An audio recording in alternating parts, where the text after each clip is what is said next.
El siguiente programa es responsabilidad de sus realizadores y no compromete la opinión de nuestra emisora.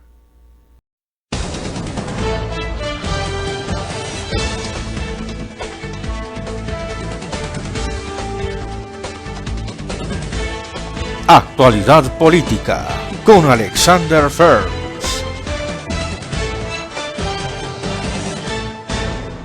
Atención, Petro llama a consulta popular para decidir sobre sus reformas. Prácticamente convocar al pueblo que decida si quiere ser esclavo o quiere ser libre y digno. Es al pueblo al que le corresponde esa decisión. Tras la firma de 8 congresistas en la Comisión Séptima para archivar la reforma laboral en su penúltimo debate, el presidente tomó la decisión de hacer un llamado a los ciudadanos a movilizarse en las calles y decidir sobre sus reformas a través de una consulta popular, argumentando un bloqueo constitucional y señalando a los congresistas de burlarse del pueblo y velar por sus intereses políticos y económicos. Y por eso este gobierno no va a dar marcha atrás en las reformas, pero sin bobería, porque ya sabemos que las hunden cada vez que presentemos las reformas, porque más vale el billete que la identidad y la orden constitucional de legislar a favor del interés general. La consulta popular es un mecanismo de participación ciudadana que permite a los colombianos expresar su opinión directa sobre asuntos de importancia nacional, departamental o municipal a través de una pregunta específica. Si el sí gana, la decisión es vinculante y de obligatorio cumplimiento. La consulta popular es obligatoria una vez pase por la plenaria del Senado. Se realiza hasta dentro de 3 meses y el Senado tiene 1 mes para decidir. Le pido a los partidos políticos no hacer caso del rico de Pulón, sino como ordena la Constitución, del interés general de la sociedad de Colombia. Si se le niega participar al pueblo de Colombia, estarían negando literalmente la paz. La consulta popular. La consulta popular es un mecanismo de participación ciudadana mediante el cual se convoca al pueblo para que decida acerca de algún aspecto de vital importancia. La consulta popular puede ser tanto nacional como departamental, municipal, distrital o local.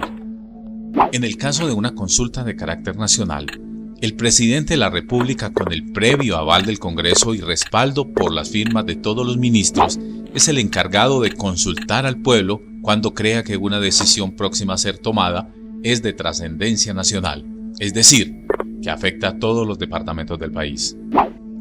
En el caso de las consultas populares a nivel distrital, departamental, municipal o local, la decisión de convocarlas no es tomada por el presidente sino por los gobernadores y alcaldes, según sea el caso, para lo cual no se debe acudir al Congreso para que éste lo respalde, sino que los gobernadores o alcaldes deben cumplir ciertos requisitos que están claramente definidos en el Estatuto General de la Organización Territorial.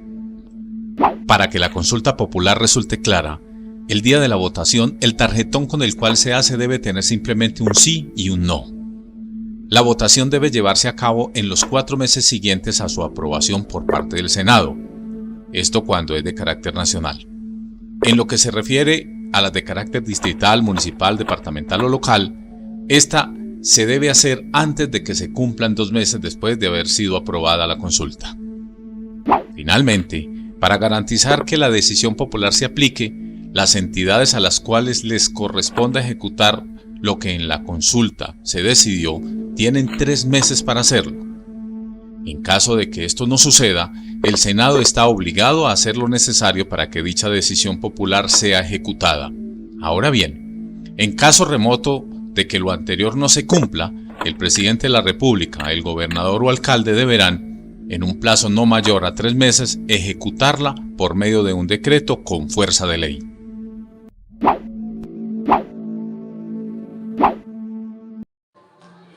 Un cordial saludo, estimados amigos. Estamos aquí en un especial para el programa Actualidad Política.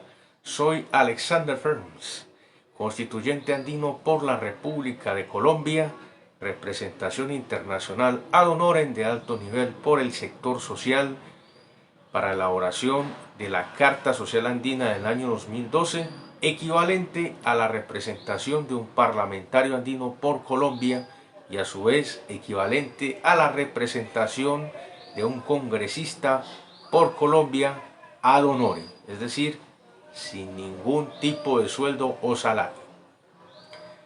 Bueno, estimados amigos, como les decía, estamos aquí en un especial en directo para el programa Actualidad Política. Y el tema de hoy va a ser sobre la consulta popular que impulsa el actual gobierno colombiano de Gustavo Petro. Pero antes de iniciar con esta intervención, deseo hacer una aclaración, dado que estamos ya en proceso de pre-campaña tanto para el Congreso de Colombia como para la Presidencia de la República para el año 2026. Entonces deseo realizar unas aclaraciones, dado que ya los sectores políticos que no desean que mi nombre figure o que mi programa se escuche o que mis opiniones sean tenidas en cuenta, pues ya empezaron a atacarme nuevamente. Bueno, vamos a hacer la aclaración en el marco de que nuestro programa es transmitido por el Sistema Internacional de Radio Internacional Universitaria Sirius International Radio y sus estaciones Radio Suramericana, Radio Mundial, Ingeniería FM y Radio Stras. Y agradecemos a todas las personas que escuchan nuestro programa, siguen nuestras opiniones y analizan nuestros conceptos que no son conceptos de un youtuber o de un influencer que aparece en redes sociales, monta un canal y gana muchos seguidores y no tiene ningún conocimiento sobre política o sobre estos temas de trascendencia nacional. No, yo soy politólogo, graduado de la Universidad Nacional de Colombia, soy especialista en políticas públicas para la igualdad en América Latina de la Claxo y en la actualidad estoy ejerciendo mis labores académicas como estudiante de Ingeniería Química en la Universidad de Antioquia. Adicionalmente soy inspector ambiental del SENA y soy músico, soy cantante profesional. Entonces, cualquiera de estos temas que vamos a abordar, pues lo estamos abordando con todo el conocimiento y con toda la especialidad y la responsabilidad del caso. Nosotros no somos cualquier youtuber ni influencer que sale por ahí diciendo estupideces, me perdona la expresión, por una cámara, en YouTube o en cualquier red social. No, aquí tienen una opinión calificada y profesional, además de mi representación internacional que ostento desde el año 2012, donde pude elaborar 40 artículos de la Carta Social Andina, la Constitución que cobija a 5 países que constituyen la Comunidad Andina de Colombia, de naciones, que son Colombia, Perú, Ecuador, Bolivia y Chile. Son una comunidad de más de 130 millones de personas. O sea, nuestro trabajo tiene influencia sobre 130 millones de personas. Así es la magnitud. Además de que nuestro trabajo con la movilidad académica y estudiantil ha trascendido a América Latina y Europa. Entonces no estamos hablando de cualquier cosa. Estamos hablando de que nuestro trabajo es un trabajo calificado, cualificado, con experticia y con resultados. Ustedes pueden revisar nuestros videos anteriores de nuestras opiniones sobre los procesos políticos para el Congreso de Colombia, tanto del actual gobierno como de la oposición, y ustedes pueden constatar la veracidad de nuestras opiniones, y no solo la veracidad, sino la oportunidad con la cual lo decimos, la certeza y que desafortunadamente pues la mayoría de las cosas que hemos dicho se han cumplido al pie de la letra. No estamos diciendo que somos profetas, ni que somos los oráculos, no. Estamos basando nuestras opiniones y nuestra construcción de un proceso de opinión al público basado en los hechos, en las circunstancias, en las realidades, en los procesos que se vienen dando, cómo se van dando los procesos y a partir de cómo se dan los procesos, pues cómo serán los resultados o un posible resultado a mediano, corto o largo plazo en el futuro. Ese es nuestro trabajo, eso es lo que hemos hecho durante este tiempo, decirle a la gente qué pasa, qué es lo que está sucediendo con los procesos políticos, tanto el pacto histórico como de la oposición, el centro democrático, etcétera, etcétera, y es lo que ha venido sucediendo en la actualidad. Los errores que ha cometido el presidente Gustavo Petro, que le están costando caro, le han costado caro a él, a su imagen pública y también le están costando caro al país. Nosotros aquí no estamos haciéndole apología a ningún sector. Es claro que nosotros tenemos un proceso de representación internacional, que nuestro objetivo es el pueblo, es la gente de Colombia y de América Latina, no solo de la comunidad andina. Nuestro interés es que esta región sea grande, sea poderosa, que la gente tenga obtención del poder que le corresponde y no se sigan dejando explotar, no se sigan dejando esclavizar por este sistema tan miserable que tenemos, porque es un sistema que no te permite desarrollar tus potencialidades. Bueno, ahora nuestra aclaración histórica, porque como ya llegaron ciertos sectores a atacarnos, inclusive sectores que dicen ser progresistas o personajes que pasaron del uribismo al sector alternativo, o más bien pasaron disfrazados porque en el uribismo no les pararon bolas, entonces vienen y nos atacan a nosotros. Dicen que quién es ese personaje que habla, que dice, o que predice, o que opina, o que dice tener autoridad. Sí, tengo mucha autoridad, inclusive me voy a atrever a decir que tengo más autoridad que el mismo Gustavo Petro en términos políticos e históricos para afirmar este tipo de cosas, porque aquí pues desafortunadamente nos toca volver a la historia.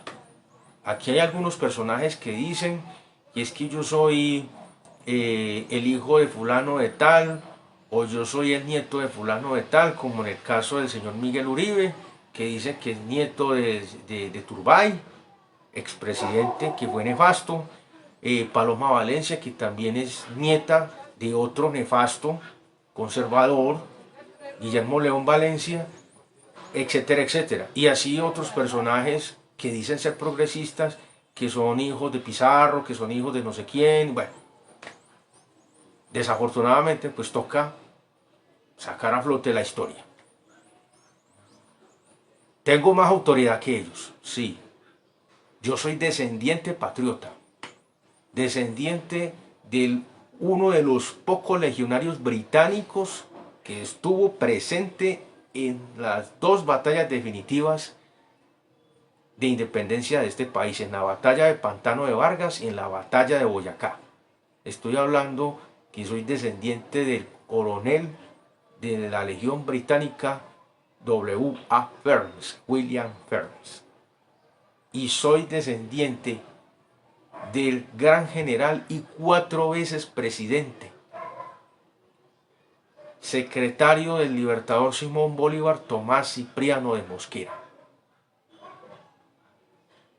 Tengo plena autoridad moral, política, por mi trabajo, por mis resultados, lo que he hecho, y por mi historia patriota.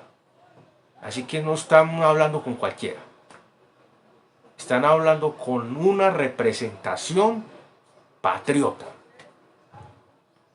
Y tengo todo el derecho de opinar y de decirle inclusive al presidente que no está haciendo las cosas bien, de decirle que yo tengo más autoridad moral que él, porque yo vengo de descendencia patriota.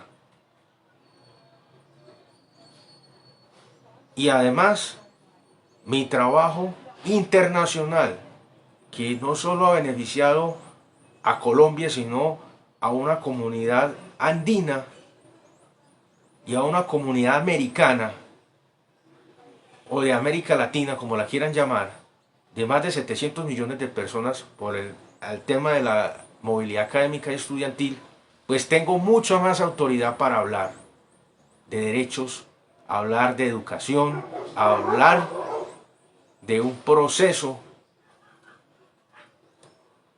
a nivel de país. Entonces, para que estas personas que no han hecho nada en su vida, no tienen ningún tipo de representación, ni siquiera han obtenido, o en algunos casos, un conocimiento básico para poder debatir sobre estos temas, otros que ni siquiera han pasado por una universidad. Eso no quiere decir que esté demeritando a las personas que tienen conocimientos prácticos, que son empíricos, no, porque hay personas que demuestran el conocimiento sin haber pasado por una universidad, pero hay personajes que se pasan, o sea, se pasan de la raya, se pasan del irrespeto, y hay que aclararlo. Aquí no están hablando con cualquiera, están hablando con un descendiente patriota. Y tengo toda la autoridad moral y política del caso, porque en el trabajo que he hecho con mucho esfuerzo, con mucha dedicación, pero también con muchos enemigos, con mucha gente en contra, los he logrado sacar adelante. Han bloqueado mis procesos y mis proyectos políticos y económicos, porque eso lo han venido haciendo desde el año 2012 para acá, inclusive desde antes. Aún así, con todos esos tropiezos y con todos esos inconvenientes, he logrado obtener resultados, así no les guste.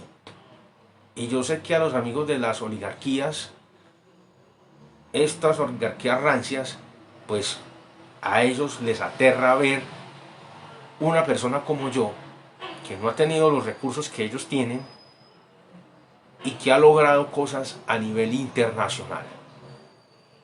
Cosas que ellos jamás podrán lograr, ni con todo el dinero, ni con toda la posición política, social que tienen.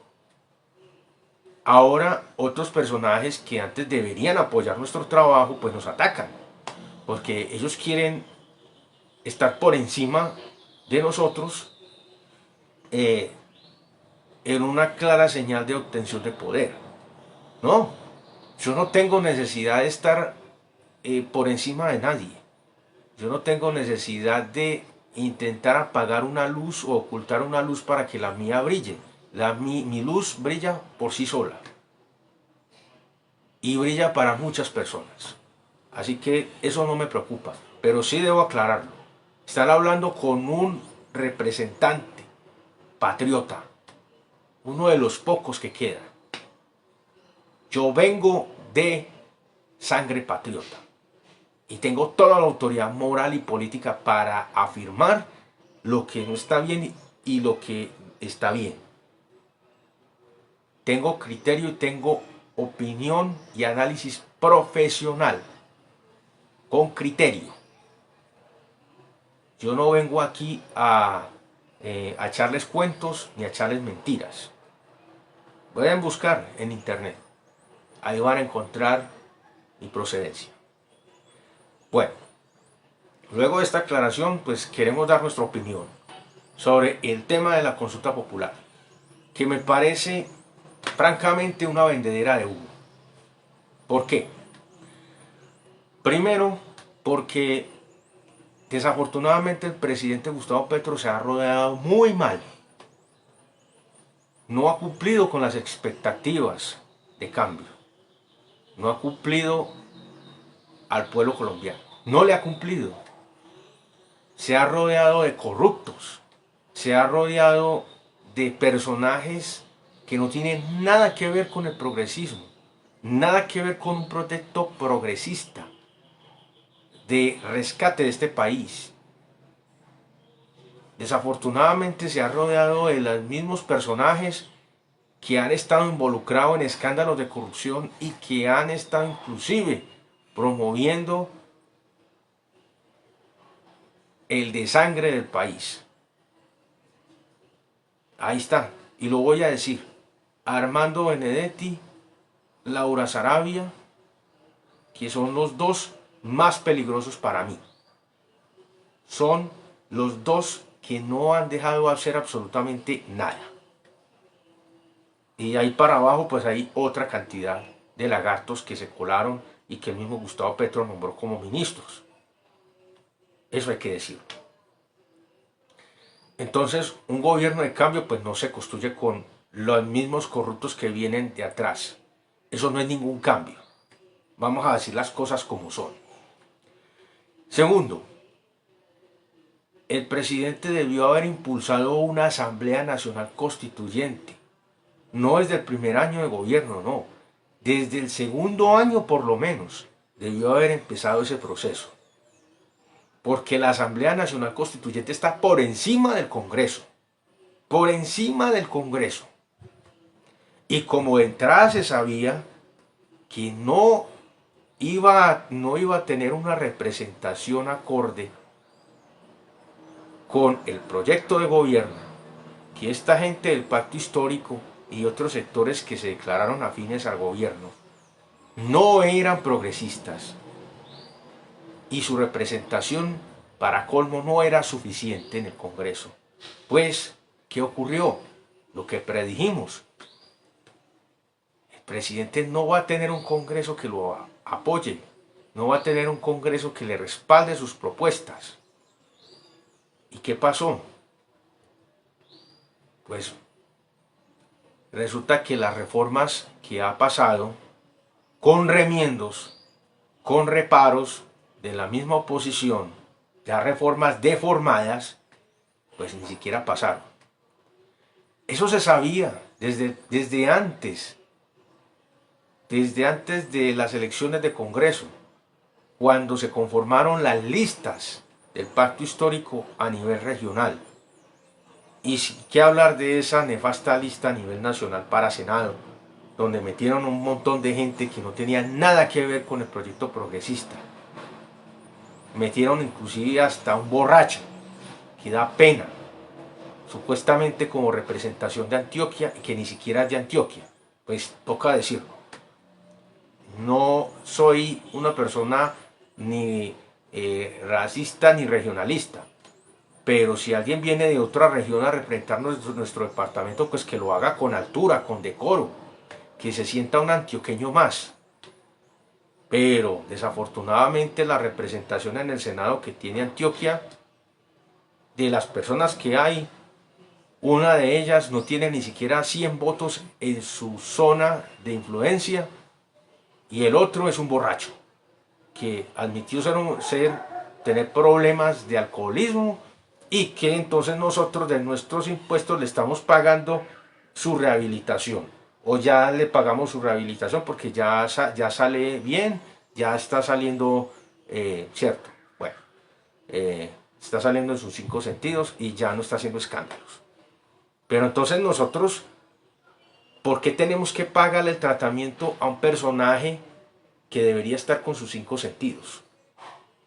Un personaje que debería ser garantía de representación para Antioquia.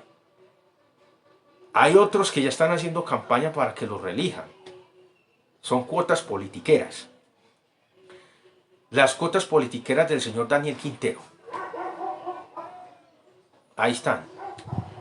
La que se nos coló en las protestas diciendo que era la que convocaba a los músicos. Nunca nos dio la cara. Nunca vino a representar a los músicos. Y lo que ha hecho es una vergüenza en el Congreso diciendo que fuma marihuana y que le encanta. Y encima dice que los niños en las escuelas no deben tener deberes ni responsabilidades. Que no los deben cohibir, que si no quieren ir a estudiar, pues que no vayan a estudiar. ¡Qué maravilla! Bueno, entre otras cosas desastrosas. Esas eran las listas que teníamos antes de las elecciones. Y ya se veía el desastre, ya se veía desde ese momento el desastre. Se lograron una buena cantidad de congresistas que nunca se habían tenido, pero es que ni siquiera el 10% de esos congresistas sirve. Entonces realmente no había nada. Mientras que la oposición se sacó su representación. Y desde el primer día, desde el primer minuto, empezaron a hacer oposición, a oponerse a todo lo que el presidente proponía o decía. Y encima el presidente pues montó en su gabinete a un montón de corruptos. En instituciones del nivel nacional, a nivel territorial, aquí nos montó un payaso en la SAE, en Antioquia, un tipo que no tiene votos, que no tiene representación, que ni siquiera es liberal. Y allá en el INVIMA a nivel nacional pues montaron a otro que es el amigo de él, también de aquí de Antioquia, que tampoco tiene votos, tampoco tiene representación y es otro payaso. Y lo montaron como director jurídico del INVIMA. En fin, y así se va la lista de un montón de payasos politiqueros que no tienen nada que ver ni con Antioquia, ni con el proyecto progresista, ni siquiera son liberales, ni siquiera son progresistas, pero allá los montaron, allá les dieron un cargo, les dieron un cargo. Entonces, ¿en qué estamos? ¿Qué cambio es este? Eso cuestiono yo del presidente. Si tú eres un presidente, tienes que rodearte de gente que sirva. Y si tienes que pagar deudas políticas, pues exige cosas buenas. Es que no estamos negando que el presidente no tenga compromisos políticos, claro que los tiene. Pero si se la va a dejar montar de Benedetti y de Laura Sarabia, pues hombre, tienes que ser más inteligente que ellos. Uno no tiene por qué dejarse mangonear de esos corruptos, porque son unos corruptos. ¿Quién es Laura Sarabia? ¿De dónde salió Laura Sarabia? Como dicen popularmente, salió de la escuela directamente a la oficina de Armando Benedetti. Pero recordemos que esta señora viene de cuna militar de ultraderecha. Entonces díganos qué representación, con razón, claro, las cartas que nosotros hemos enviado desde un principio nunca llegaron. Esa señora las descartaba. A la gente no le interesan los problemas del país, no le interesa lo que le pasa a la gente del Amazonas, no le interesa lo que le pasa a la gente del Pacífico, no le importa lo que pasa en Arauca, en el Guaviare, en el Baupés, en la Bichada, en el Guainía, en la Alta Guajira, porque no solamente el tema de los tanques y lo de la corrupción de Olmedo, sino de otros graves problemas que hay en otras zonas que el presidente como que ni siquiera se entera o no se da por entendido. Y le hemos mandado muchas comunicaciones y nunca responde. Hemos enviado cartas a los honorables senadores del pacto histórico y tampoco contestan. Entonces, ¿para qué están allá? Es la pregunta. Y luego me caen a mí y dicen, no, es que usted tiene responsabilidad porque usted es representación internacional. Ah, sí, a mí no me pagan un salario. Ojalá yo tuviera un salario de 120 millones al mes, como los tienen los congresistas, que no son 50. Póngale todas las arandelas y los asesores. Más o menos llega a unos 120 millones de pesos al mes. Les pagan todo, absolutamente todo. Y encima no van a trabajar, encima no contestan las cartas, no contestan las solicitudes de las regiones. Entonces, ¿para qué están allá? Esas son mis reparos. Hago más yo que no tengo un salario y atiendo a las comunidades.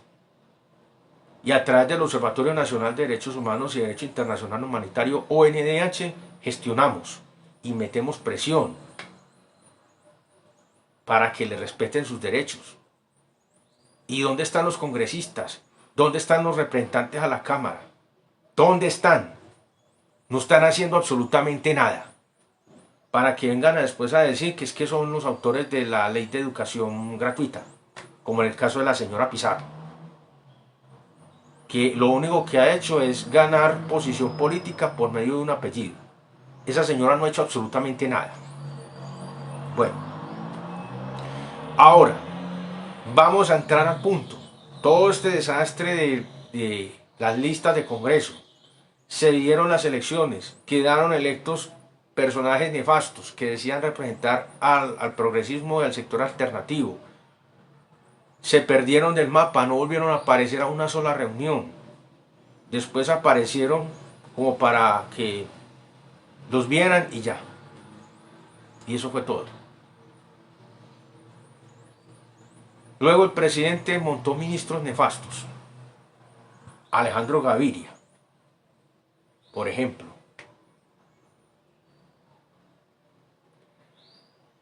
Ese es uno que nunca me gustó.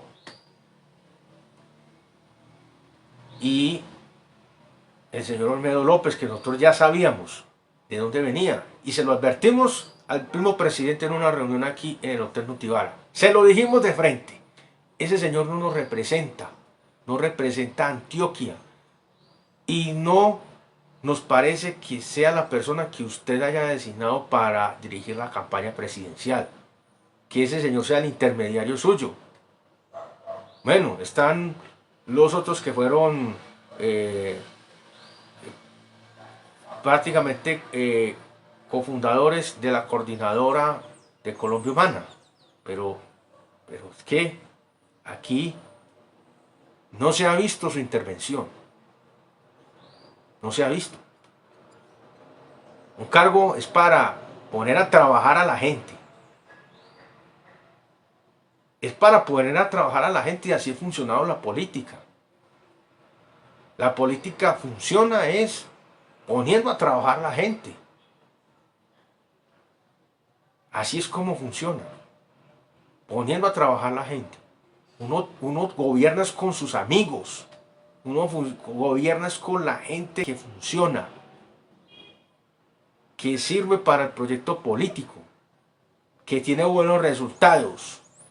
Y usted trabaja con los mejores, no con los más mediocres. No con los que dicen tener esto o aquello y no tienen nada. Uno tiene que tener ojo para eso. Uno identifica a los que son demasiado blanquinosos y no tienen nada y no saben ni siquiera qué están diciendo. Pero hay gente que les come carreta. Y el presidente le comió carreta aquí a algunos. Y ahí vea. En la Agencia Nacional de Tierras también. Bueno, luego de ese desastre de no tener Congreso, que lo dijimos y ustedes pueden revisar los programas, ahí están los programas, pueden revisar los programas de actualidad política de esa época. No estamos diciendo nada que no sea cierto.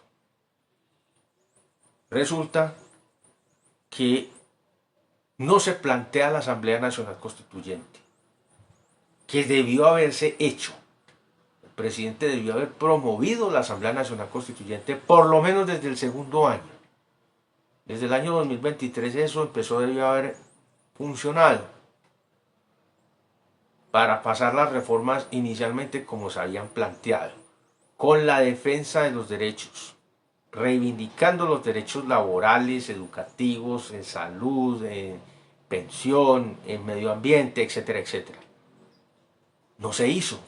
Y como no se hizo, pues, ¿qué era de esperarse? Pues el Congreso no iba a apoyar absolutamente nada de lo que el presidente fuera a pasar. Y no estoy hablando solamente del Congreso en pleno. Estoy hablando de las comisiones, de la Cámara Baja, que es la Cámara de Representantes. Ahí es donde empezaban a trancarse los proyectos, los procesos, las reformas. Y ahí es donde dije, no, esta reforma no puede ir así. Para que esto vaya así, entonces hay que quitarle esto, hay que quitarle aquello, hay que ponerle esto, hay que ponerle lo otro. Y así fue como, así es como ha venido funcionando esto. Y no, es que definitivamente esta reforma no nos sirve, entonces bloqueémosla.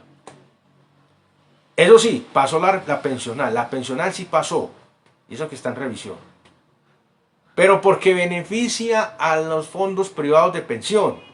El 24 de diciembre del año pasado reglamentaron a través de un decreto el funcionamiento de esas famosas ACAI. Que no quiero hablar de eso aquí. Eso me parece terrible. Terrible. Vamos a quedar nivelados todos por lo bajo por un salario mínimo. Ese es el resumen. Y el resto de la platica de 2.3 salarios mínimos hacia arriba, pues los van a administrar las ACAI. Es decir, los fondos privados. Eso me parece desastroso. Y encima, que todos nosotros somos los que vamos a poner la plata para el Fondo de Solidaridad Pensional. Eso no es justo. Eso lo tiene que financiar el gobierno. Es que para eso nosotros pagamos impuestos y sostenemos el erario público. Por eso es público. Porque ellos, esa plata, no la sacan ellos de su bolsillo. Esa plata sale de todo el mundo, de toda la gente, de todos los habitantes de este país. Que de una u otra forma tributamos. Ya sea comprando en un supermercado, ya sea pagando el pasaje de un bus, del metro, del Metroplus, del Transmilenio, de lo que sea. Ahí estamos pagando impuestos todos los días. Y eso es algo que debe saberlo todo el mundo. El gobierno tiene unas responsabilidades porque tiene unos presupuestos. Tiene unos presupuestos a nivel nacional. Estos presupuestos se destinan para las diferentes carteras. Los ministerios son carteras, administran recursos para que las cosas funcionen bien. Pero no es posible que nosotros, fuera de todos los impuestos que tenemos, que nos puso el señor Uribe, el señor Santos hacia atrás, Pastrana, Duque, etcétera, etcétera, tengamos que pagar un impuesto adicional para financiar el Fondo de Solidaridad Pensional. No, eso que lo paguen los que se robaron la plata, que lo paguen los que se robaron el erario. El señor Duque, el señor Uribe, el señor Pastrana, el señor Santos, que saquen esa plata por allá que tienen en paraísos fiscales. La plata que se robó Olmedo. De una vez, que cojan esa plata y la utilicen para cosas que sirvan como solidaridad a nivel de acción social, por ejemplo, de prosperidad social. Eso sí, pero que nos vengan a cobrar a nosotros un impuesto, porque eso es un impuesto, encima de que nos nivelan por un salario mínimo, entonces tenemos que financiar a las personas que desafortunadamente por una u otra razón no pudieron obtener una pensión. No, ahí está. Colpensiones también tiene unos fondos de las personas que van muriendo, y entonces esa plata, ¿qué hacen con ella? Es mi pregunta. Bueno,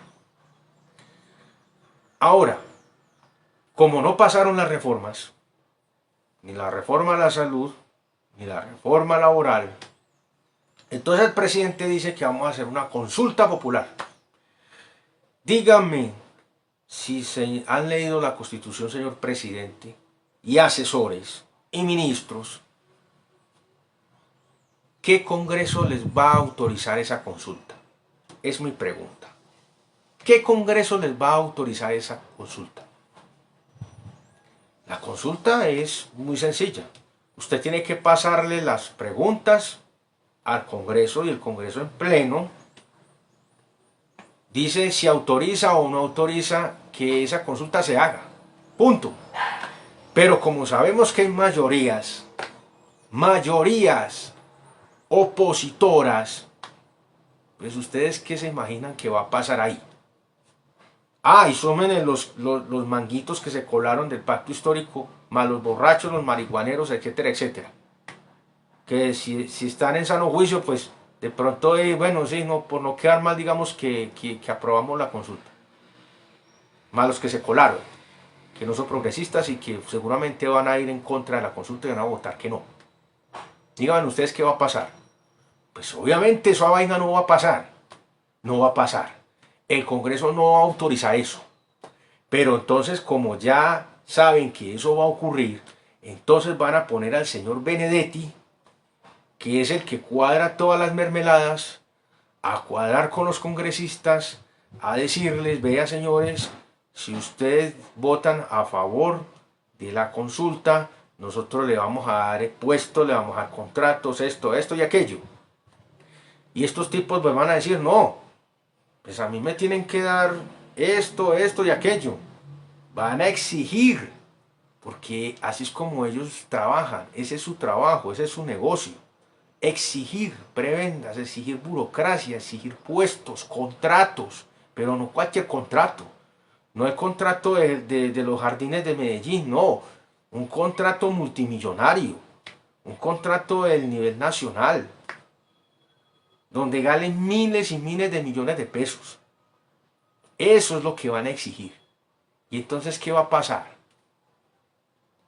La gente que trabajó en la campaña política por Gustavo Petro, la gente que trabajó en las campañas políticas de Congreso, a nivel regional, a nivel nacional, ¿qué va a pasar con esa gente?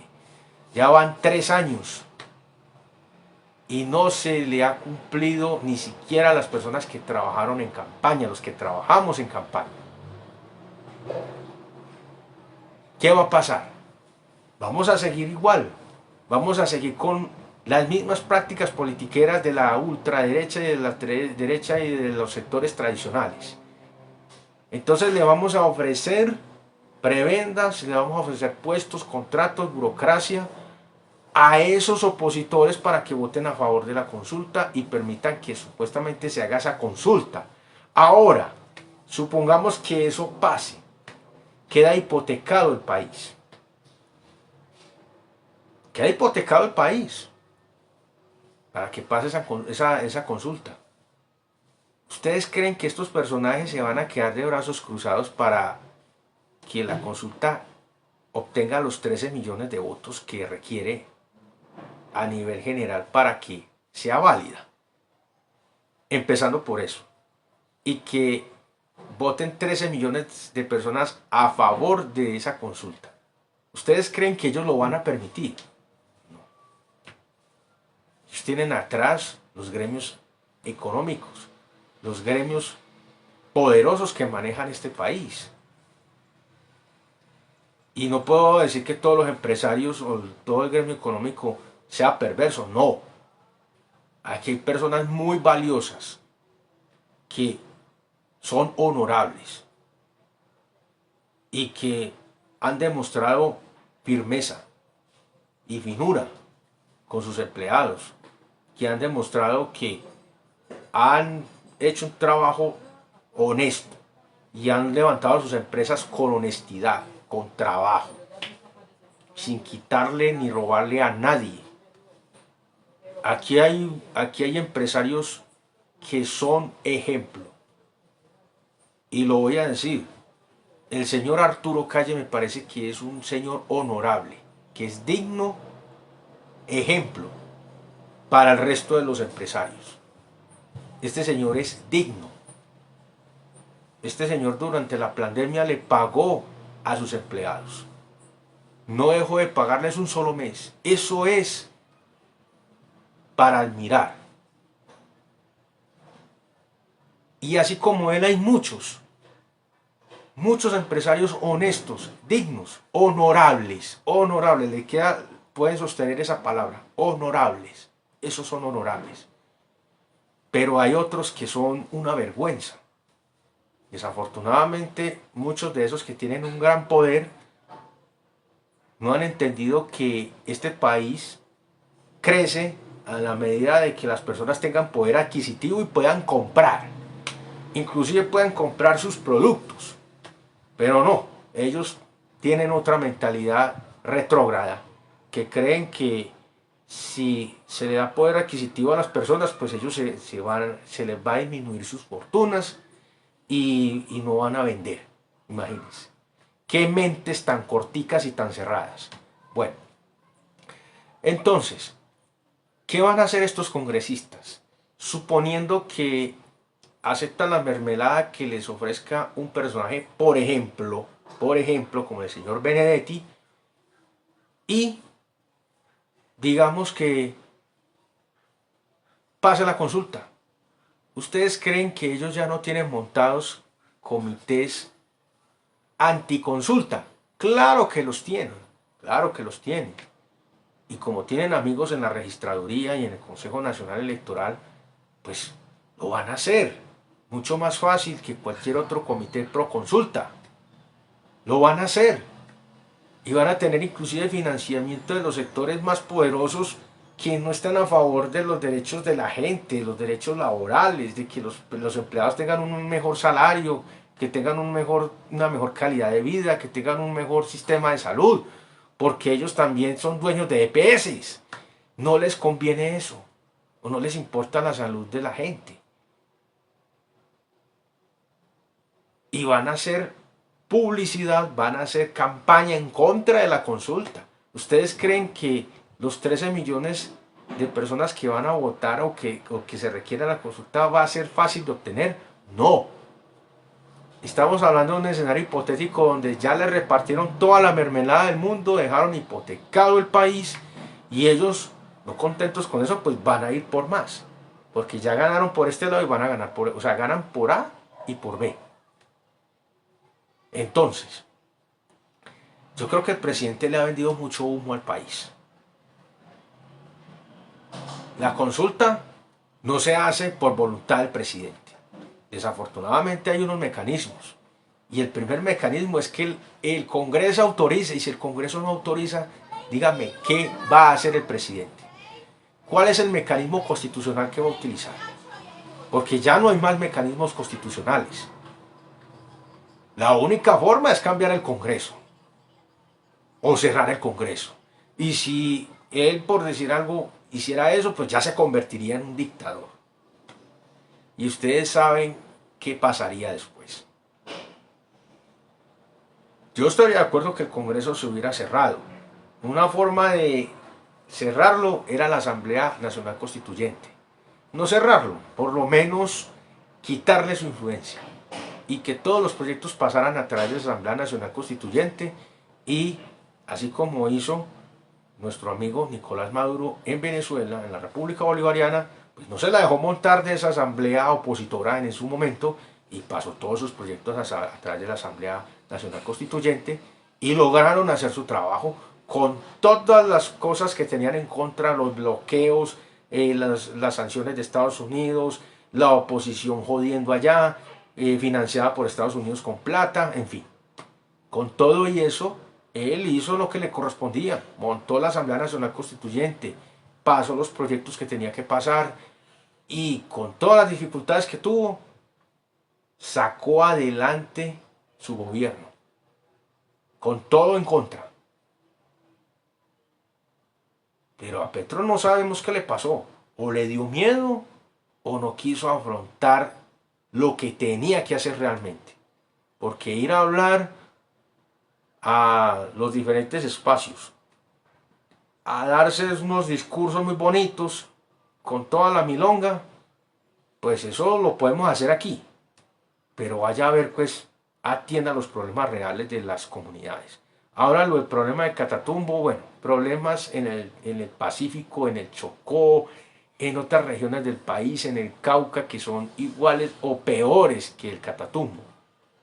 No, esas vainas hay que atacarlas de frente. Y hay que sentarse con los actores. Hay que sentarse con todo el mundo a hablar. Con todos. Uno no puede desconocer los problemas de hace 20, 30, 40 años. 50, inclusive hace 60 años. Entonces, no le vendamos humo al país. La consulta popular es un mecanismo constitucional, sí, pero lo tiene que aprobar el Congreso, lo tiene que autorizar el Congreso, y el Congreso no lo va a hacer. ¿Por qué? Porque son la mayoría oposición.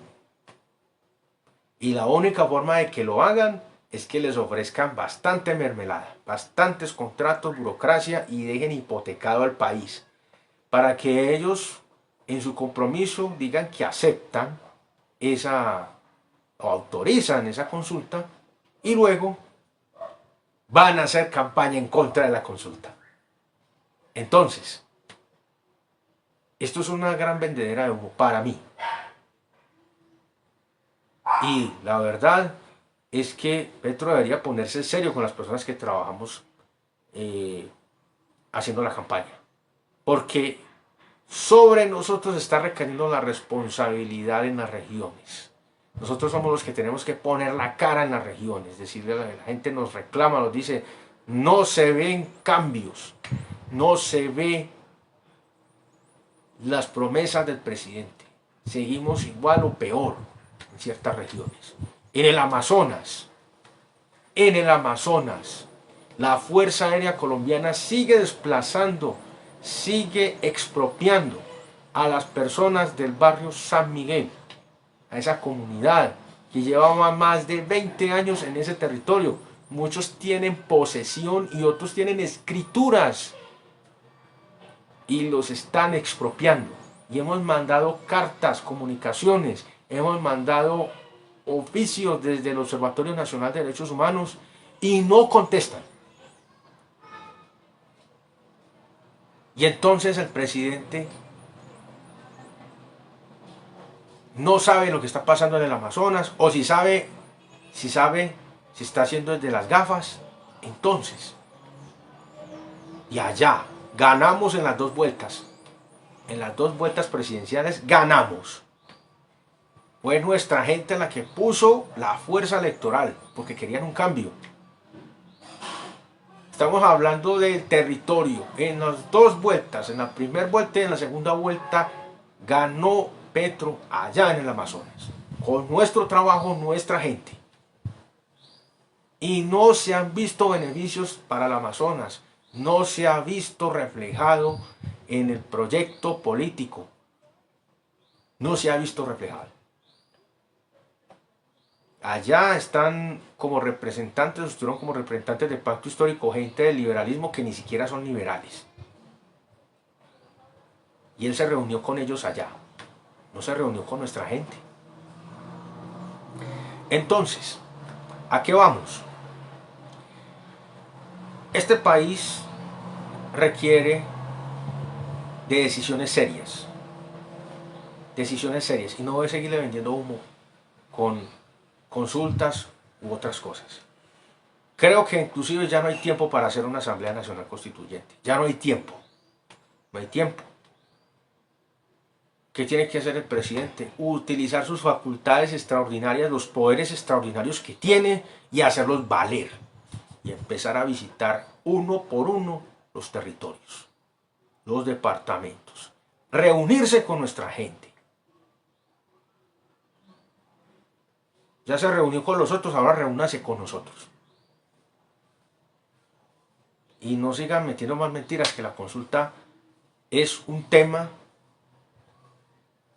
que es una utopía en estos momentos. Una utopía. Y vuelvo y aclaro, tiene que pasar por la autorización del Congreso. Eso lo dice la Constitución Política de 1991. Si el Congreso autoriza, autoriza bajo una sola premisa: que le ofrezcan mermelada, que le ofrezcan puestos, contratos, burocracia, inclusive reelección, para ellos decir que autorizan. Y aún así pueden decir que no autorizan, que ese sería el otro escenario, que no lo autorice. Con todos esos ofrecimientos, con todas esas cosas. Y si autorizan, ellos van a hacer campaña en contra de la consulta. Lo van a hacer. Y tienen todos los recursos a disposición para hacerlo. Tienen los medios de comunicación. Tienen el dinero que les pagamos con nuestros impuestos mes a mes, sosteniendo a estos mediocres Y encima, ellos tienen financiamiento de los grandes poderes económicos nacionales e internacionales que los patrocinan. ¿Y nosotros qué tenemos? Es la pregunta. Pero el presidente quiere que nos movilicemos, el presidente quiere que salgamos a respaldar la consulta, pero no apoya nuestras iniciativas, no ha apoyado nuestros proyectos productivos, no ha apoyado nuestros proyectos políticos, no ha apoyado a nuestra gente en los territorios. Entonces, usted tiene que ser coherente. Para recibir hay que dar, hay que cumplir a los territorios, a la gente hay que cumplirle. No cumplir aquí, un poquito aquí, otro poquito allá y salir a mostrar en televisión. No, así no funciona. Usted está repitiendo lo mismo, la misma cuestión, las mismas prácticas politiqueras de los anteriores. Y esto no es con discursos, ni echarle un discurso, un carretazo de 6 horas a las personas. No. Usted les va a enseñar historia muy bien, pero cumpla, ejecute, haga. Y si la gente que tiene ahí no le funciona, pues ponga a otros que sirvan. En muchas ocasiones le hemos ofrecido nuestra experiencia, nuestra asesoría. Y aquí pueden revisar los videos. Hemos hablado con absoluta verdad, imparcialidad, con datos, con estadísticas, con predicciones políticas basadas en hechos políticos, en hechos históricos. Y no nos hemos equivocado. Hubiera querido equivocarme cuando dije que este Congreso no iba a funcionar, que el pacto histórico iba a ser un desastre. Ahora vamos a cerrar con esta perla. La conformación de los procesos políticos, las coaliciones. Nosotros estamos como observadores en Unitarios Antioquia. En Unitario Nacional no nos hemos querido arrimar. Nos han dicho, vengan. Pero es que si nosotros desconocemos la ley de partidos, si nosotros ni siquiera sabemos diferenciar entre un partido político con personería jurídica y un movimiento político sin personería jurídica, pues estamos en la olla. Eso ocurre en Antioquia, ocurre en Bogotá, ocurre en el resto del país. El pacto histórico en este momento es coalición mayoritaria y por lo tanto sus partidos integrantes se definen como partidos mayoritarios. Eso se define desde la ley de partidos. Ninguno puede volver a integrar una coalición. Eso está claro. Pero esta gente no lo entiende. Algunos se salieron del pacto histórico y conformaron unitarios. Son clasificados como partidos mayoritarios. No pueden hacer coalición. Entonces dígame, ¿por qué le venden mentiras a la gente? Ya he visto reuniones de pacto histórico en diferentes lugares del país. El pacto histórico como coalición no puede continuar. Y la única forma que continúe es como partido. Pero tendrían que renunciar congresistas de los partidos que lo constituyeron para armar un partido que se llame Movimiento Político Pacto Histórico, como ya lo han propuesto. Y la única forma de que esto funcione es que los demás partidos renuncien a sus personerías jurídicas, renuncien a los recursos del Estado. ¿Y ustedes creen que ellos van a hacer eso? ¿Van a renunciar a esos privilegios? No lo van a hacer. Así no tengan un solo voto, así no tengan base política como algunos movimientos o partidos que obtuvieron su personería jurídica gracias a la coalición del pacto histórico. Quedaron calificados como movimientos políticos o partidos mayoritarios con personería jurídica. Así no tengan un solo voto, así no tengan base política, quedaron calificados como partidos mayoritarios o movimientos políticos mayoritarios, como le quieran llamar, con personería jurídica. Entonces, no pueden conformar coalición los unitarios. No pueden conformar coalición. Eso no se puede hacer. Entonces crearían un partido llamado Unitarios. Pero entonces tendrían que hacer lo mismo que en el pacto histórico, renunciar a su personería jurídica. ¿Ustedes creen que ellos lo van a hacer? No, no lo van a hacer. Bueno, aquí les dejamos nuestro análisis sobre la consulta popular. Y entonces hacemos este breve resultado.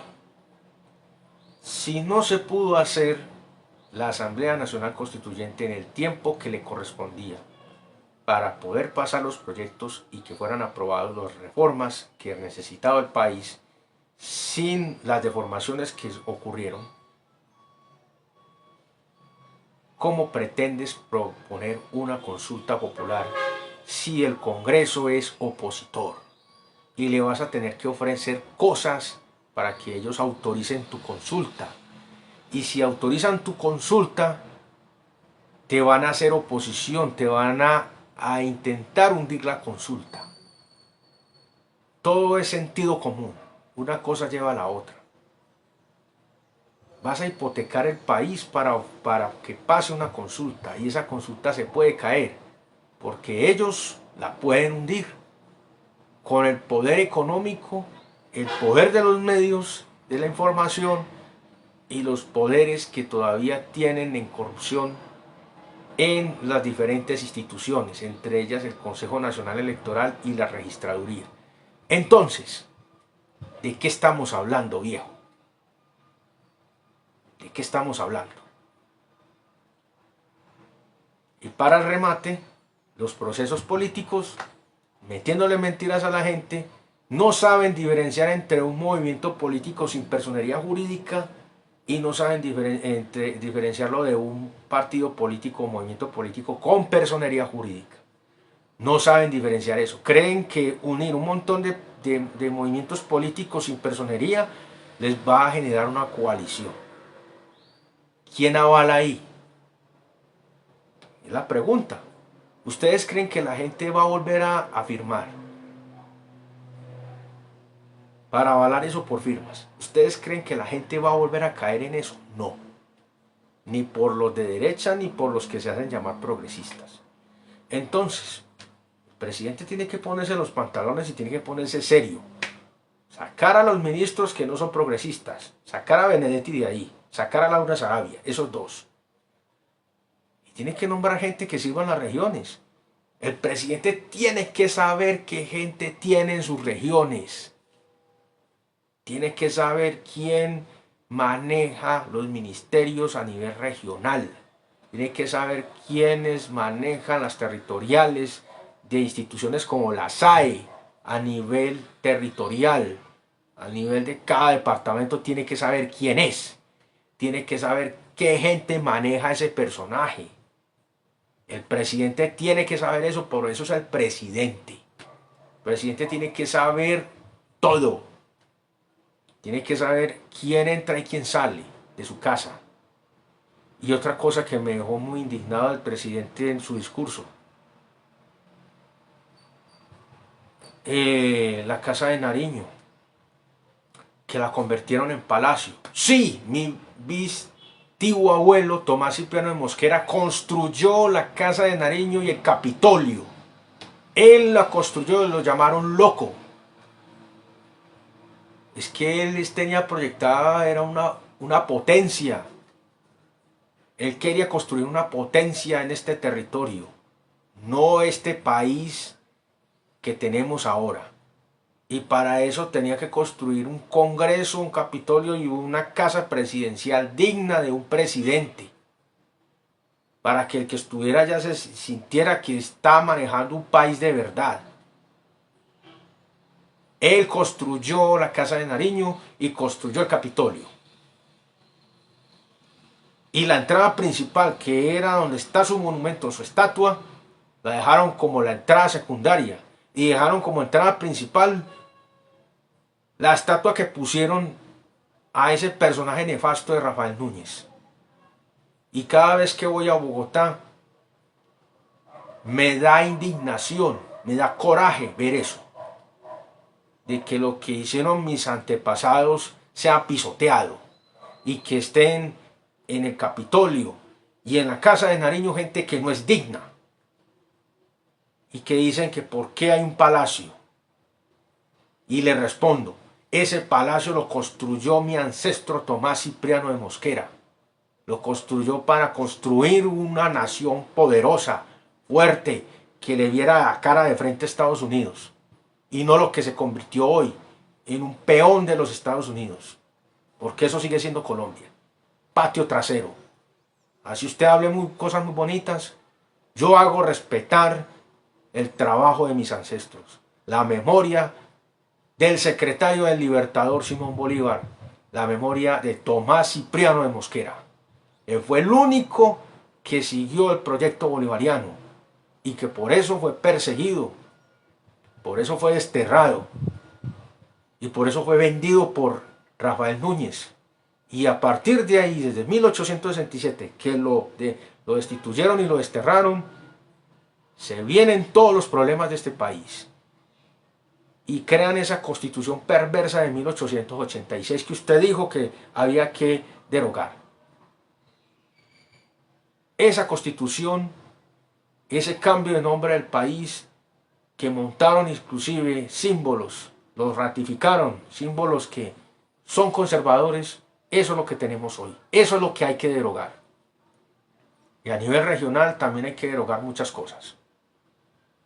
Entonces hay que ubicarse en la historia, hay que ubicarse dentro del contexto político histórico de este país. Y si a usted no le gusta la Casa de Nariño, pues váyase de allá. Váyase de allá. Sí, han estado personajes indignos, pero no aceptamos que una persona como usted diga o se refieran esos términos. A la obra de mi tío abuelo. Esa fue su obra. La obra de que se hubiera dignidad para la persona que dirigiera este país, si sintiera que estuviera realmente dirigiendo un país de verdad. Eso es la Casa de Nariño. Y la han habitado personajes desastrosos, desde el mismo Rafael Núñez para acá. Y nosotros pensamos que usted iba a ser un habitante digno, pero con eso que dijo, la verdad, me deja muy decepcionado. Más de lo que me he decepcionado con todo lo que ha pasado durante este tiempo, con esos nombramientos desastrosos, con las malas decisiones, con la no atención a sus promesas de campaña ni a las regiones. La Casa de Nariño se respeta. Y hay que exorcizarla, sí, de todos esos personajes nefastos que han estado antes de usted. Pensamos que usted iba a ser digno, pero usted reniega de la obra del secretario del Libertador Simón Bolívar. Esa fue la obra de Tomás Cipriano de Mosquera, el gran general, mi vístido abuelo, y lo hago respetar y reclamo ante toda la audiencia que no se trate con dignidad la obra de un patriota, porque él fue un patriota, y no, la entrada principal no debería estar por la entrada de Rafael Núñez, debería estar por la entrada del monumento de Tomás Cipriano de Mosquera, que era la entrada principal. Así que ya con esta reflexión final hemos llegado al final de el especial de actualidad política con Alexander Ferns. Los invitamos a que se suscriban a nuestro canal, a Alexander Ferns Constituyente. Le den me gusta, compartan estos contenidos. Aquí también están los demás videos anteriores donde les he contado sobre los procesos políticos regionales, las listas del pacto histórico, etcétera, etcétera. Todas nuestras opiniones, inclusive de nivel internacional, de lo que viene sucediendo a nivel internacional, también están ahí. Todos estos procesos tienen la garantía de una opinión profesional y calificada.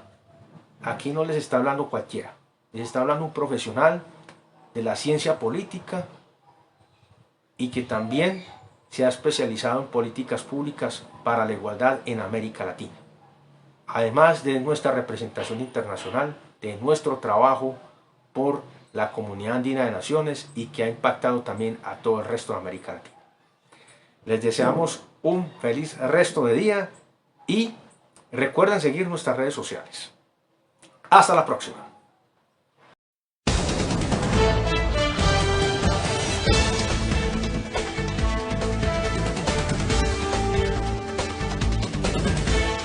Actualidad política con Alexander Fern.